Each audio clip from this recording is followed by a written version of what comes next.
শোষণ আর বঞ্চনার শৃঙ্খল ভেঙে শ্রমজীবীর অধিকার প্রতিষ্ঠার দিন আজ ১ মে ও মহান মে দিবস। আর এবারের মে দিবসের প্রতিপাদ্য হচ্ছে শ্রমিক মালিক গর্ব দেশ, স্মার্ট হবে বাংলাদেশ।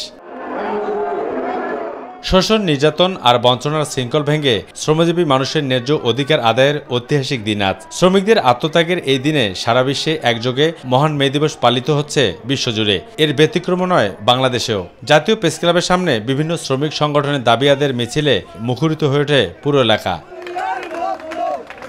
১৩৮ বছর আগে ১৮৮৬ সালের এই দিনে যুক্তরাষ্ট্রের শিকাগো শহরে হে মার্কেটের শ্রমিকেরা শ্রমের উপযুক্ত মূল্য ও দৈনিক অনধিক ৮ ঘন্টা কাজের দাবিতে আন্দোলনে নামলে নির্বিচারে আন্দোলনরত শ্রমিকদের ওপর গুলি চালায় পুলিশ। আর এতে অনেক শ্রমিক হতাহত হন। তবে তাদের আত্মত্যাগের বিনিময়ে দৈনিক কাজের সময় ৮ ঘন্টা করার দাবি প্রতিষ্ঠিত হয়েছিল।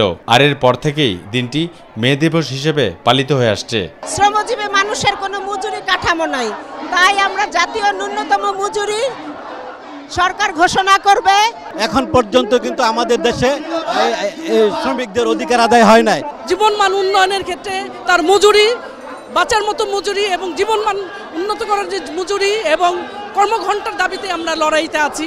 বাংলাদেশের শ্রমজীবীদের অধিকার প্রতিষ্ঠায় আন্তর্জাতিক মানদণ্ডে এখনও পিছিয়ে আছে নানা সীমাবদ্ধ ও জটিলতায়। আর কি সেই সীমাবদ্ধতা, সেটাই তুলে ধরলেন শ্রমিক নেতারা। তাদের ৮ ঘন্টা ডিউটি এবং তারা যে পরিশ্রম করে, তাদের বিশ্রামাগার, তাদের এই লাইসেন্স, রাস্তাঘাটে যাতে পুলিশ হয়রানি থেকে বিরত থাকতে পারে। আমাদের মানে কি ভায়োলেন্স ফ্রি ওয়ার্ক প্লেস করা, এবং এটা আমাদের আজকে প্রধান দাবি। শ্রমিক যারা আহত হয়, নিহত হয়, তাদের পরিবারবর্গকে যেমন কমের পক্ষে ৫ লক্ষ টাকা করে অনুদান দেওয়ার জন্য আমি সরকারের প্রতি উদাত্ত আহ্বান জানাই। সকল বৈষম্য দূর করে শ্রমিকদের ন্যায্য অধিকার প্রতিষ্ঠায় কাজ করবে সরকার, আর গড়ে উঠবে স্মার্ট শ্রমিক বান্ধব বাংলাদেশ, এমনটি প্রত্যাশা এখানে আসা মহান মে দিবসে সকল শ্রমিকদের। জাতীয় প্রেস ক্লাব থেকে আবু সাইদ অপু, মাই টিভি, ঢাকা।